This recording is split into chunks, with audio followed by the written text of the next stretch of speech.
Aminado ang Education Department na nahaharap sa learning crisis ang bansa dahil sa dami ng mga estudyanteng hirap sa pagbabasa at sa basic math.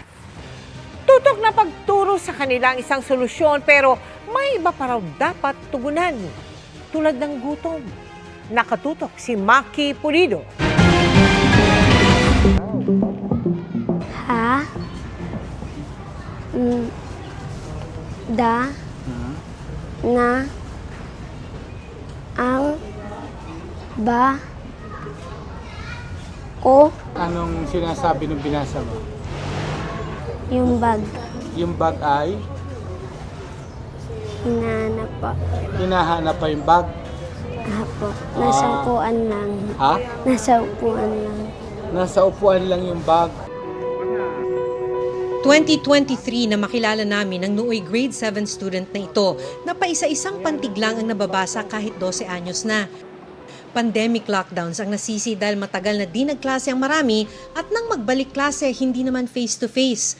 Pero sabi ng United Nations Children's Fund o UNICEF, bago pa ang mga lockdown ay may learning crisis na sa bansa. Sa pag-aaral nga nito noong 2019, lumabas na 9 sa 10 Pilipinong nasa grade 5 hindi kayang magbasa na angkop sa kanilang grade level. 83% o mahigit 8 naman sa 10 ang hirap sa basic mathematics. Pinakamalala sa Bangsamoro Autonomous Region in Muslim Mindanao o BARM. At lumala pa yan noong pandemya.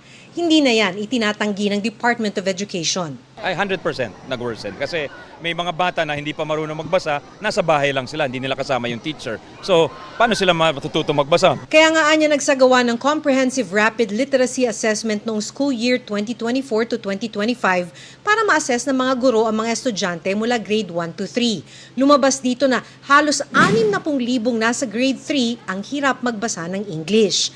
Pero matapos silang isa-ilalim sa Summer Literacy Remediation Program ng DepEd, bumaba ang bilang sa 1,616 na lang.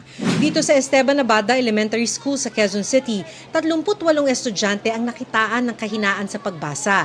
Tinutukan sila ng mga guro sa after-school tutorial kaya't napababa ang bilang sa 2 na lang. Ang talagang nakatulong doon, yung 1 hour na si teacher talaga nakatutok lang doon sa mga may pangangailangan. Nahabol man daw nila mga naapektuhan ng COVID lockdown, ngayon naman problema ang gadget kaya't hirap matuto ang mga bata. Actually, ang mga challenges talaga, minsan yung overexposure nila sa gadgets. Di ba yung mga printed material natin, hindi na masyadong pinapansin ng bata kasi nakafocus sa phones. Problema na rin yan ni Nenita sa anak na mas gustong maglaro o manood sa cellphone kaysa mag-aral. Hindi na po siya nag-focus sa pagsulat.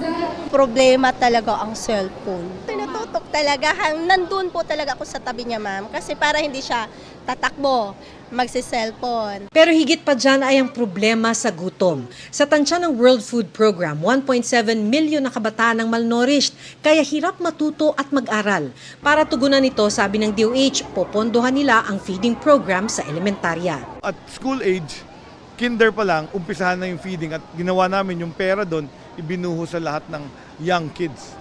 Para at least they have 1 meal a day na good in the school. Para sa GMA Integrated News, Maki Pulido, nakatutok, 24 oras.